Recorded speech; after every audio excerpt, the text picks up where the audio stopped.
काके बियाह किया Manchala Recording Studio. काके बियाह किया काके बियाह किया जाय छी ससुरागे हाँ हाँ के छोड़ी गोरा की कके तू प्यार कोना भूल लही गे अपन तू यार भेलो पन कसुर बाजन हमरा बता गे कके बियाह किया जाय छी ससुरागे कके बियाह किया जाय छी ससुरागे गे छोड़ी गोरा की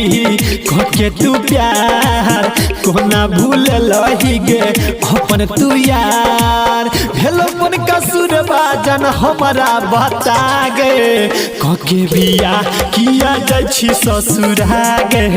कके बियाह किया जाय छी ससुरागे काके बियाह किया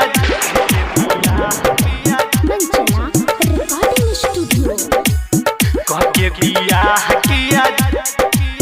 काके बियाह किया जाय छी ससुरागे हाँ हाँ याद एतो तोहर मीठ मुस्कान गे कोना के तोरा बिन जीवो हम जान गे के तोरा हाँ हाँ याद हुए तो तोहर मीठ मुस्कान गे कोना के तोरा बिना जीवो हम जान गे देखी के लोग सब कहैया पागल पूरे पूरे रात हम रहै छी जागल धीरे धीरे बढ़ल जाय छै दिल के बुखार गे कके बियाह किया जाय छी ससुरागे कके बियाह किया जाय छी ससुरागे कके बियाह किया जाय छी ससुरागे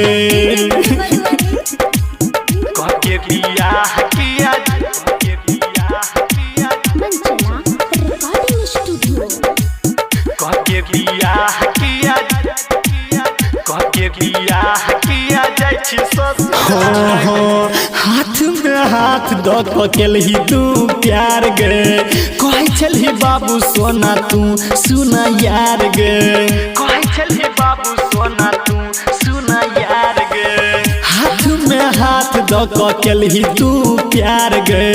कहै छलही बाबू सोना तू सुना यार गे संजीत के बात छोड़ी तू सुन मानल बलराम बिहारी के दिल तू ही तोड़ल बाबू मंजित के दिलही तू ठुकरा गे कके बियाह किया जाय छी ससुरागे कके बियाह किया जाय छी ससुरागे जब यह सब करे करो